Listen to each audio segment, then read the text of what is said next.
خیر ناصر و معین۔ الحمدللہ رب العالمین، الصلاة والسلام علی اشرف الانبیاء والمرسلین وحبیب الہ العالمین وعلی اہل بیتہ الطیبین الطاہرین المعصومین المظلومین المنتجبین المکرمین المیامین واصحابہ المنتجبین۔ اما بعد، قال اللہ الحکیم فی کتابہ الکریم، بسم اللہ الرحمن الرحیم، یا ایہا الذین آمنوا اطیعوا اللہ واطیعوا الرسول واولی الامر منکم فإن تنازعتم في شيء فردوه إلى الله والرسول إن كنتم تؤمنون بالله واليوم الآخر ذلك خير وأحسن تأويلا۔ صدق اللہ العلی العظیم۔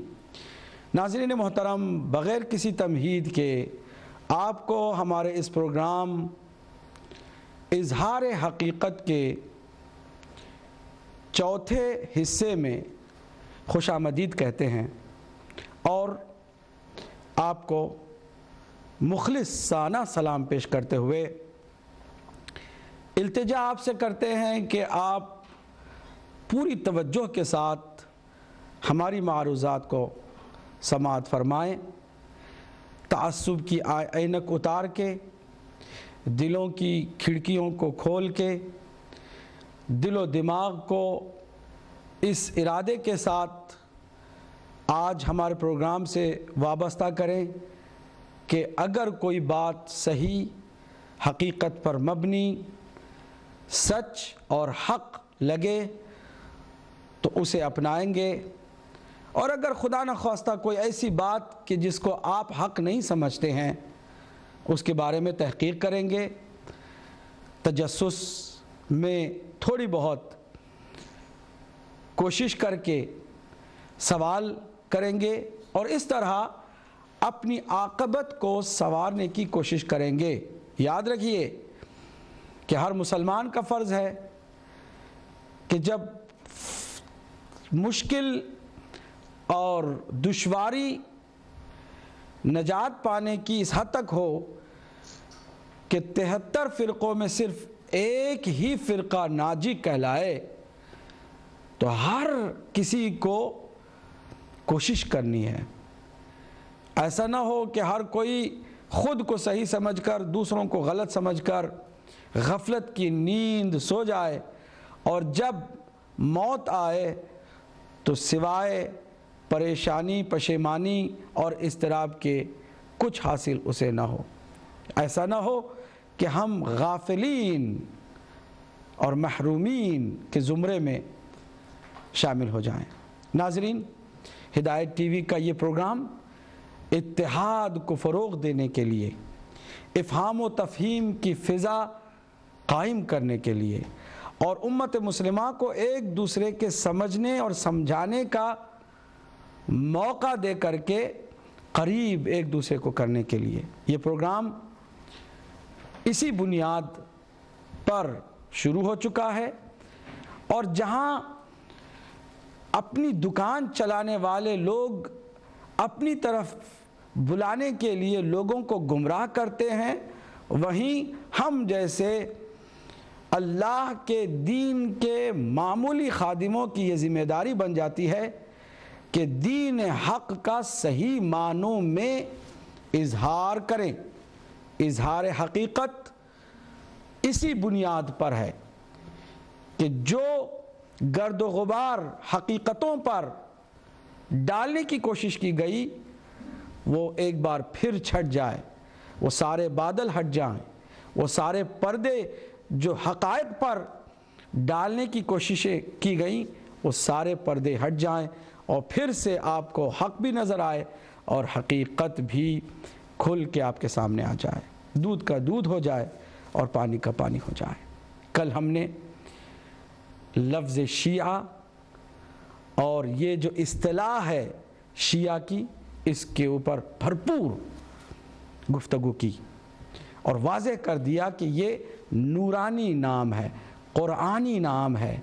حضرت ابراہیم علیہ السلام شیعہ تھے، حضرت موسیٰ کے پیروکار اللہ کی زبان پر شیعہ کہلاتے تھے۔ پھر رسول اسلام صلی اللہ علیہ وآلہ وسلم کی زبان پر ایک دو مرتبہ نہیں، مکرر علی اور علی کے شیعوں کو بشارت دی جنت کی، نجات کی، کامیابی کی۔ سوچنا پڑے گا، ہاں اگر یہ کوئی کہے کہ ہم بھی شیعہ ہیں لیکن اس طرح نہیں جس طرح آپ ہیں، تو ہمیں کوئی اس پر اعتراض نہیں ہے، ہم جیسا بننا ضروری نہیں ہے، لیکن علی کا شیعہ ہونا ضروری ہے۔ اور ہمارے اپنے جو خاندانی شیعہ بھائی اور بہن ہیں، ان سے بھی یہی گزارش ہے کہ یہی سوچ کر کہ ہم ایک شیعہ گھرانے میں پیدا ہو گئے مطمئن نہ ہو جائیں اور عمل سے اور عقیدے سے دور نہ ہو جائیں۔ جو عقیدہ اور عمل دونوں میں علی کی پیروی کرے وہ شیعہ ہے، عملاً اور عقیدتاً۔ جو علی کا شیعہ ہے وہی نجات پانے والا ہے۔ اس مبارک، مقدس، قرآنی اور رسول اسلام کی زبان سے جاری ہونے والا محمدی نام شیعہ، اس کے مقابل میں اہل سنت والجماعت کا جو نام ہے، تھوڑا سا لمبا سا نام، اس کی حقیقت کیا ہے؟ اس کی حقیقت مختصر لفظوں میں یہ ہے کہ صفین کے اس معرکے تک کبھی کسی بھی زمانے میں یہ اصطلاح استعمال نہیں ہوتی تھی، اور یہ اہل سنت والجماعت کا نام معاویہ ابن ابو سفیان کے دور خلافت و حکومت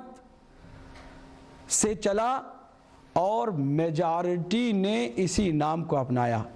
اور اس کے ساتھ جو زیادتی ہوئی، اس نام کے ساتھ جو زیادتی ہوئی،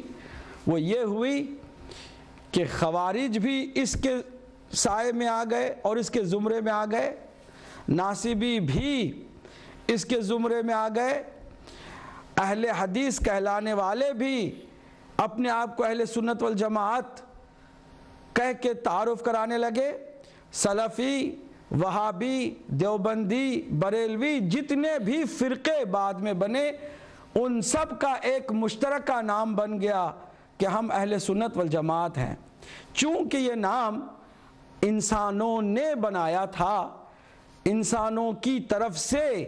ایک میجارٹی کے گروہ کو ملا تھا، اس لیے اس نام میں کوئی گیرائی نہیں ہے، اس میں کوئی دوام نہیں ہے۔ اہل کہیں سے لیا، سنت کا لفظ کہیں سے لیا، والجماعت کا لفظ کہیں سے لیا، اور مل ملا کر کے یہ نام اور یہ اصطلاح اور یہ ٹرم استعمال کی جانے لگی۔ اور اس کے باوجود کہ کئی الفاظ اس میں شامل ہوئے،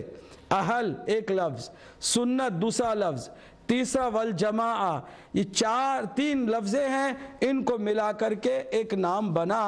اتنا لمبا نام ہونے کے باوجود علم معانی اور بیان سے جو آشنا ہے وہ میری اس بات کو اچھی طرح سے سمجھیں گے کہ کسی نام کی صحیح معنوں میں جامعیت اس وقت صحیح معنوں میں مانی جائے گی کہ جس مقصد کے تحت وہ نام دیا جا رہا ہے، اس مقصد کو وہ باقاعدہ ظاہر کرے۔ نام اگر مقصد کو ظاہر نہیں کرتا ہے تو پھر وہ نام جامعیت سے محروم ہو جاتا ہے، یعنی اس کی کمپلیٹلینس سے وہ محروم ہو جاتا ہے، کمپلیٹ نہیں ہوتا وہ پھر نام۔ اگر آپ کہتے اہل سنت تو پھر قرآن کے بارے میں کیا کہیے گا، جبکہ یہ سورس آف نالج اور سورس آف گائیڈنس ہے۔ پہلا